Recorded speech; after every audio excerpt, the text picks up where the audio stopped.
Salut à tous les gamers, je me présente, c'est Monsieur Rafale7. Je vais vous montrer des vidéos de gaming principalement sur Call of Duty Black Ops 3.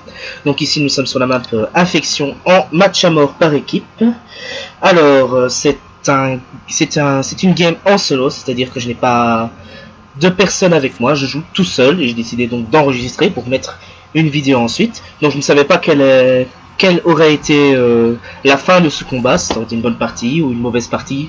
J'en savais rien, mais j'ai décidé de la mettre.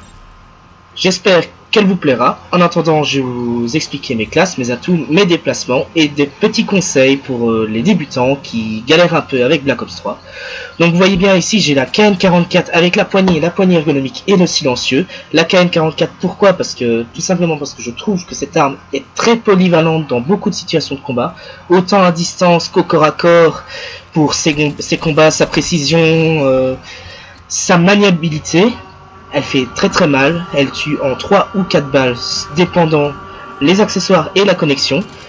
Enfin, je joue avec les atouts fantôme, qui me permet de ne pas me faire repérer par les drones ennemis. Je joue avec Malest et avec écoute. Écoute, si je dois donner un conseil, c'est un atout que l'on doit avoir dès qu'on commence Call of Duty, parce que tout simplement, même avec des écouteurs, on entend bien l'ennemi arriver autour de soi, ce qui permet de gérer pas mal de situations un peu cheloues et un peu délicates. Donc vous allez voir à plusieurs moments, si vous écoutez bien, que je suis plusieurs fois sauvé par l'atout écoute, tout simplement parce que il est assez puissant dans ce jeu. Il y a un beau petit coup de batte, exactement. Alors en secondaire, ben voilà, je l'ai mis. C'est la batte de baseball. Je suis tout content de l'avoir débloqué. Alors du coup, je la mets et je m'amuse beaucoup avec. Franchement, c'est un délire de jouer avec cette arme-là. Tout simplement parce qu'il y a les applaudissements d'un stade derrière quand vous tuez quelqu'un avec. Enfin, donc sur cette game, vous voyez mes déplacements, c'est-à-dire que je fais beaucoup de contours de map. Je passe presque jamais au milieu. Là, un peu de chance. Pas du tout de chance là, les ennemis ont apparu juste derrière moi. Enfin, donc je joue avec le drone de brouillage ou fantôme ou Ether dépendant les modes de jeu. C'est-à-dire aussi que je joue beaucoup avec une équipe qui s'appelle la team The Punisher Gaming, qui est une équipe que je viens d'intégrer et dans laquelle je me sens vraiment bien, et je pense que je vais faire quelques gameplays enregistrés avec eux pour vous les présenter. Alors ici, je vais faire un contournement en espérant que ça passe.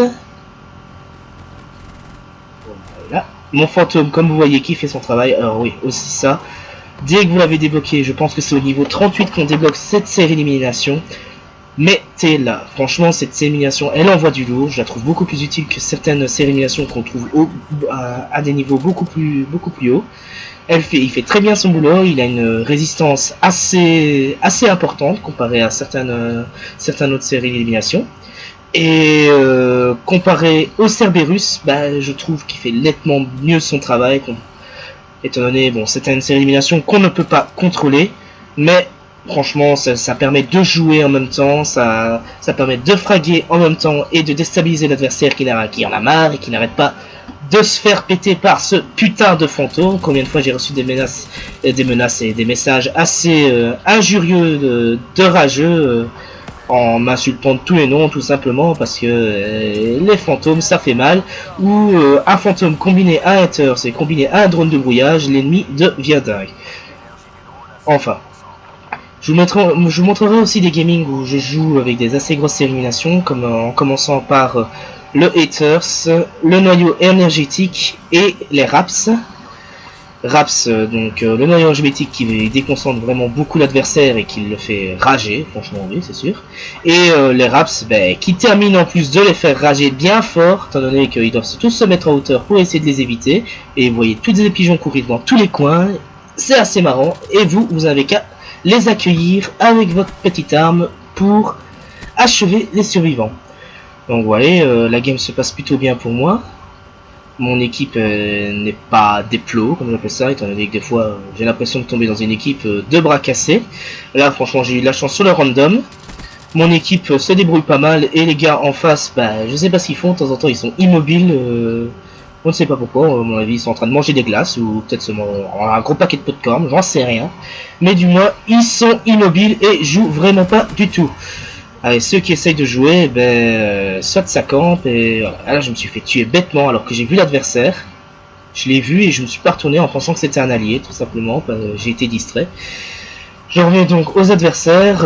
C'est vrai que cette communauté de Black Ops 3, des fois elle me déçoit un peu parce que sur les maps assez grandes ou des maps très petites, comme par exemple Skyjacket, Knockdown et tout ça, on retrouve beaucoup de campeurs à la grosse mitrailleuse, doublés avec des pointes électriques et les mines, qui sont d'une extrême puissance, pouvoir pour rager.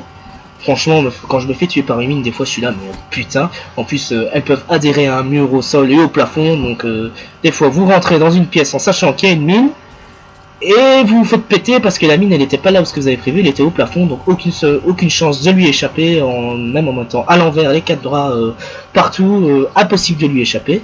Donc vous voyez, bon, je suppose que vous voyez mes déplacements aussi, donc je contourne beaucoup l'adversaire, c'est-à-dire que je vais souvent dans son spawn pour fraguer. Le reste, mon équipe, l'équipe avec laquelle je ne communique pas, elle fait le boulot de coincer l'adversaire, tandis que moi je vais sur les contours. Doublé, en plus l'ennemi sort beaucoup de drones, c'est-à-dire que moi avec fantôme, je suis invisible, avec silencieux je suis encore plus invisible. Ça franchement c'est pour un truc c'est doublé. Voilà, la game est finie, voilà à mon petit 24-6. J'espère que cette vidéo vous aura plu. Je vais devoir vous quitter parce que c'est la fin de la vidéo. Et je vais bientôt mettre d'autres vidéos. J'espère que vous a plu. Et si vous a plu, n'hésitez pas à partager et à commenter. Je suis ouvert à toute critique.